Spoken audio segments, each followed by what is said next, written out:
Hello guys, this is your friend Sarwan Khatak और आज हम पढ़ने जा रहे हैं प्रेजेंट कंटिन्यूअस टेंस। तो आइए शुरू करते हैं। तो सबसे पहले आपकी स्क्रीन पर डेफिनेशन आ रही है, आप इसकी डेफिनेशन देख लीजिए और फिर उसके बाद जो है हम डेफिनेशन की मदद से इसको सीखने की कोशिश करते हैं। तो डेफिनेशन देखिए, ज़माना हाल में किसी जारी काम को ज़ाहिर करने के लिए प्रेजेंट कंटिन्यूअस टेंस इस्तेमाल किया जाता है। पहचान, उर्दू फ़िक्रों के आखिर में रहा हूँ, रहा है, रहे हैं, रही है, रहे हो वगैरह के अल्फाज आते हैं। हाँ तो गाइस, जैसा कि आपने डेफिनेशन देखी, डेफिनेशन हमें बता रही है कि प्रेजेंट कंटिन्यूअस को हम एक ऐसे काम के लिए इस्तेमाल करते हैं कि जो ज़माना हाल में जारी हो। ज़माना हाल कौन सा होता है, ज़माना प्रेजेंट कौन सा होता है, जिसमें हम मौजूद हैं। यानी कि अगर कोई ऐसा काम है कि जो इस वक्त जबकि हम यहाँ खड़े बात कर रहे हैं वो काम जारी है, चल रहा है, तो उस काम को जाहिर करने के लिए हम प्रेजेंट कंटिन्यूअस टेंस इस्तेमाल करेंगे। मिसाल के तौर पर इस वक्त राइट नाउ आप गौर कीजिए कि हम लोग क्या कर रहे हैं। मतलब मैं क्या कर रहा हूँ इस वक्त, मैं पढ़ा रहा हूँ इस वक्त, आप पढ़ रहे हैं, मैं बोल रहा हूँ, आप स्क्रीन की तरफ देख रहे हैं, आप सुन रहे हैं। तो अब मैं पढ़ा रहा हूं, आप पढ़ रहे हैं, मैं सिखा रहा हूं, मैं बोल रहा हूं, आप देख रहे हैं। ये सारे वो काम हैं कि जो इस वक्त राइट नाउ हो रहे हैं। तो अब अगर इनमें से किसी काम के हवाले से हम बात करें, किसी को बताना चाहें, इजहार करना चाहें, तो इसके लिए फिर हम प्रेजेंट कंटिन्यूअस टेंस इस्तेमाल करेंगे। वो क्यों? वो इसलिए क्योंकि प्रेजेंट कंटिन्यूअस इस्तेमाल किया जाता है ऐसे काम के लिए, ऐसे एक्शंस के लिए कि जो एक्शन प्रेजेंट में यानी कि बात करते वक्त कंटिन्यूअस हो, यानी कि जारी हो।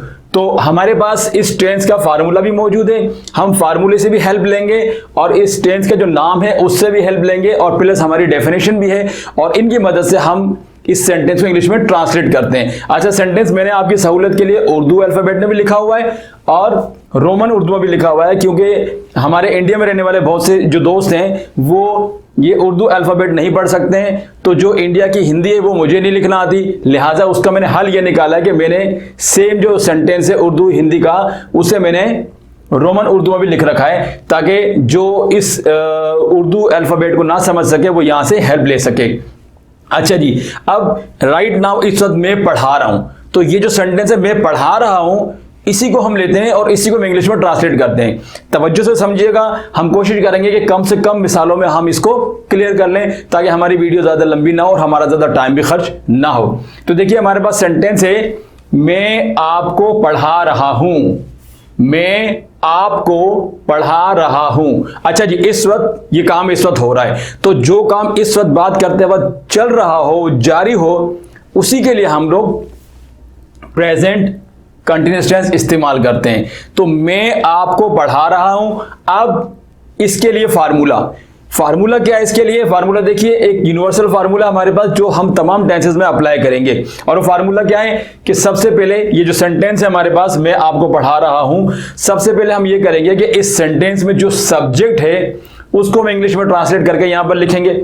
फिर उसके बाद जो हेल्पिंग वर्ब्स उसमें सूट करते हैं वो इस्तेमाल करेंगे। उसके बाद जो मेन वर्ब है उसको ट्रांसलेट करेंगे और आखिर में हम ऑब्जेक्ट को लेकर आएंगे। अच्छा, अब अगर फर्ज करें आप ये नहीं जानते कि सब्जेक्ट क्या होता है, हेल्पिंग वर्ब क्या होता है, मेन वर्ब क्या होता है और ऑब्जेक्ट क्या होता है, तो फिर आपको इससे पहले के जो लेसन है वो पढ़ना जरूरी है आपके लिए। उन लेसन के जो लिंक्स हैं वो मैं डिस्क्रिप्शन में देता हूं, आप उन लेसन को स्टडी कीजिए। पहले आपको समझना जरूरी है कि सब्जेक्ट क्या होता है, हेल्पिंग वर्ब क्या होता है, मेन वर्ब क्या होता है और ऑब्जेक्ट क्या होता है। जब ये आप समझ जाएंगे तो फिर ये आपके लिए इसको ट्रांसलेट करना बिल्कुल आसान हो जाएगा। और अगर आप लिंक्स डिस्क्रिप्शन में जो नहीं देखना चाहते तो आप सर्च में भी लिख सकते हैं subject by Sarwan Khatak, helping verb by Sarwan Khatak, तो ये आपको मिल जाएंगे। बहरहाल फार्मूले को लेते हैं और ट्रांसलेट करते हैं।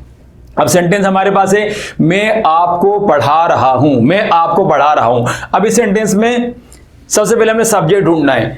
सब्जेक्ट की डेफिनेशन क्या है कि जिस शख्स के बारे में या जिस चीज के बारे में हम बात कर रहे हो वो शख्स या चीज हमारे सेंटेंस का सब्जेक्ट होता है। तो देखिए, जब मैं आपसे कहता हूं कि मैं आपको पढ़ा रहा हूं तो असल में मैं आपसे अपने बारे में बात कर रहा हूं। इसका मतलब यह हुआ कि हमारे सेंटेंस का जो सब्जेक्ट है वो हो गया मैं आपको पढ़ा रहा हूं, तो मैं जो है ये हमारे इस सेंटेंस का सब्जेक्ट है। अब क्या करेंगे हम लोग कि इसको मैं, ये जो लफ्ज है मैं, इसको इंग्लिश में ट्रांसलेट करके हम नीचे लिख लेते हैं। तो मैं की इंग्लिश आप अच्छी तरह जानते हैं, हमने इस्तेमाल यहां पर सब्जेक्ट कैसे इस्तेमाल करेंगे, इसकी इंग्लिश हो जाएगी आई। ठीक है जी, आई लिख दिया हमने। अब फार्मूला को फॉलो करते जाएंगे हम। फार्मूला कह रहा है कि अब आप हेल्पिंग अब जो सूटेबल है वो यहां पर लगाइए। तो देखिए प्रेजेंट कंटिन्यूअस टेंस जो कि हम पढ़ रहे हैं, प्रेजेंट कंटिन्यूअस, ये शो कर रहा है प्रेजेंट में कंटिन्यूअस काम को। तो अब प्रेजेंट में एक कंटिन्यूअस काम को शो करने के लिए हमारे पास 3 हेल्पिंग वर्ब्स होते हैं, इज, एम और आर। कब हमने इज इस्तेमाल करना है, कब हमने आर इस्तेमाल करना है और कब एम इस्तेमाल करना है, इस पर थोड़ी सी तवज्जो देने की जरूरत है। यहां पर मैंने शॉर्ट में लिखा हुआ है सिंगुलर सब्जेक्ट। इसका मतलब यह हुआ कि जब भी हमारे सेंटेंस का सब्जेक्ट अगर सिंगुलर है यानी कि वाहिद है, एक है, तो फिर हम उसके साथ इस्तेमाल करेंगे इज। ठीक है जी, सिंगुलर सब्जेक्ट के साथ इज इस्तेमाल होगा। और अगर हमारे सेंटेंस का सब्जेक्ट प्लूरल हो, ये मैंने शॉर्ट में लिखा हुआ है प्लूरल, यानी एक से ज्यादा हो, 2 हो, 3 हो, 4 हो, जितने भी हो, तो फिर हम हेल्पिंग वर्ब के तौर पर इस्तेमाल करेंगे आर। और अगर सब्जेक्ट आई हो तो फिर हम उसके साथ एम इस्तेमाल करेंगे। वैसे तो आई सिंगुलर है, उसके साथ एज इज आना चाहिए, लेकिन इंग्लिश में थोड़ा सा इसको स्पेशल प्रोटोकॉल दिया जाता है, लिहाजा आई के साथ जो कि सिंगुलर है लेकिन इज नहीं लगाते, बल्कि इसके लिए एक अलग से वर्ब मौजूद है एम। यानी कि अगर सब्जेक्ट आई के अलावा कोई भी सिंगुलर सब्जेक्ट है तो इज आ जाएगा, कोई भी प्लूरल सब्जेक्ट है तो आर आ जाएगा, और अगर आई खुद आ गया तो एम आ जाएगा। तो अब हम क्या देख रहे हैं कि हमारे जो सेंटेंस है उसका सब्जेक्ट क्या है, आई। तो आई के साथ हमने क्या देखा कि हमने लगाना है एम, तो हम आई के साथ एम का इस्तेमाल कर लेंगे, आई एम। ठीक है जी, अब क्या है, हमने सब्जेक्ट का इस्तेमाल कर लिया आई, अब हेल्पिंग वर्ब भी लगा दिया एम। अब आ जाइए मेन वर्ब पर। अच्छा, मेन वर्ब क्या होता है? मेन वर्ब को कौन से लफ्ज को कहते हैं? वो लफ्ज के जिससे ये पता चले कि काम क्या हो रहा है। तो राइट नाउ यहां पर मैं खड़े होकर क्या काम कर रहा हूं, कौन से एक्शन कर रहा हूं? जाहिर सी बात है मैं इस वक्त पढ़ा रहा हूं, मैं इस वक्त पढ़ा रहा हूं, मैं आपको पढ़ा रहा हूं, यानी पढ़ाने का काम कर रहा हूं। तो जो काम मैं कर रहा हूं वो असल में सेंटेंस का वर्ब है। तो पता चला कि पढ़ाना जो है असल में वो इस सेंटेंस का मेन वर्ब है। ये मेन वर्ब हो गया जी। अब पढ़ाना की इंग्लिश बहुत आसान है, आपको पता होगा यकीनन। पढ़ाने की इंग्लिश होती है टीच।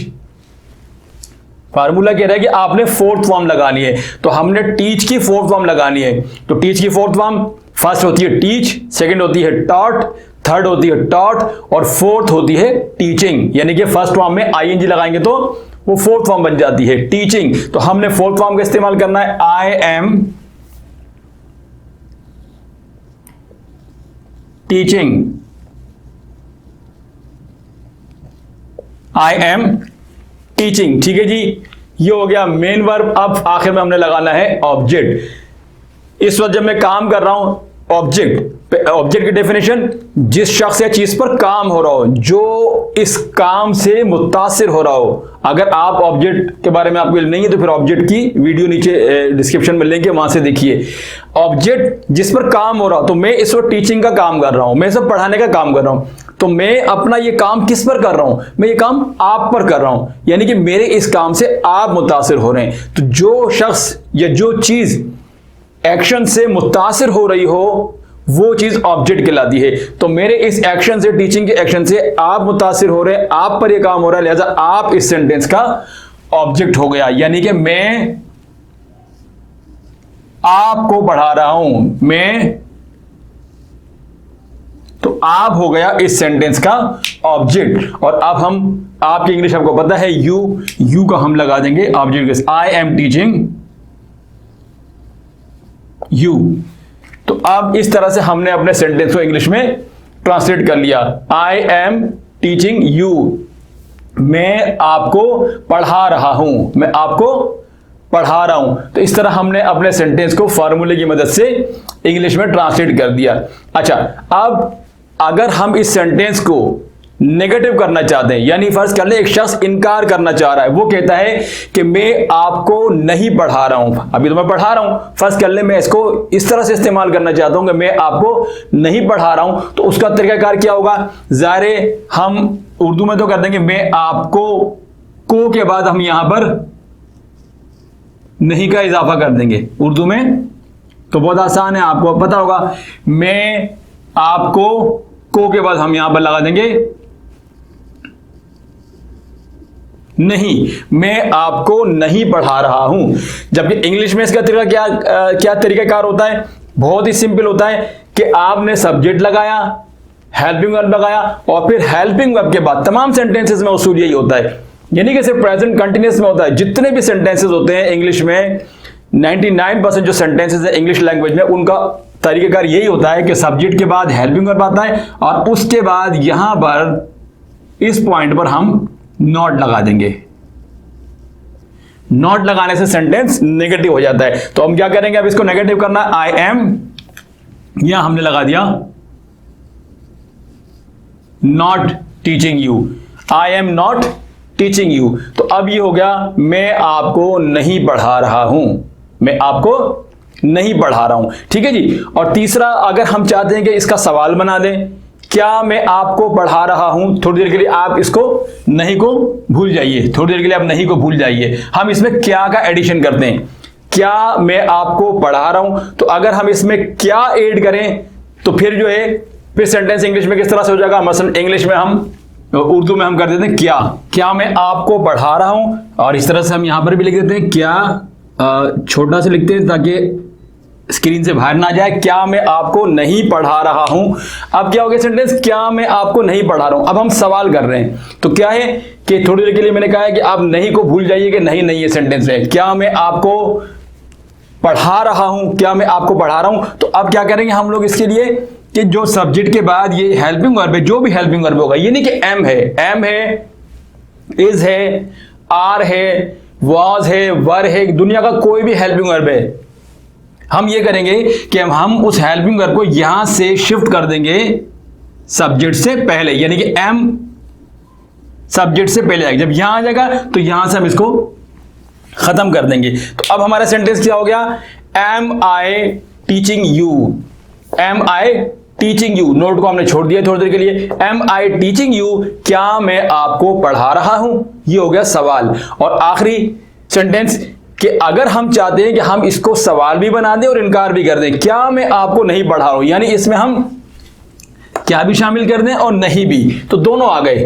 क्या नहीं, क्या मैं आपको नहीं पढ़ा रहा हूं। तो जब हम इसमें दोनों शामिल कर देंगे, क्या को भी और नहीं को भी, तो इंग्लिश में भी वही करेंगे कि जो दो काम हमने किए, नहीं के लिए और क्या के लिए, दोनों को इसमें डाल देंगे। यानी कि हमने पहला काम क्या किया था कि आई एम नॉट लगाया था, तो आई एम नॉट को भी यहां रहने देंगे। और दूसरा काम क्या किया था, जब सवाल बनाया था, आई एम को हमने सब्जेक्ट से पहले शिफ्ट कर दिया था। तो अब हम क्या करेंगे कि इसको सब्जेक्ट से पहले ले आएंगे और नॉट को यहां रहने देंगे और दोनों को एक साथ शामिल कर देंगे सेंटेंस में। तो अब क्या हो गया?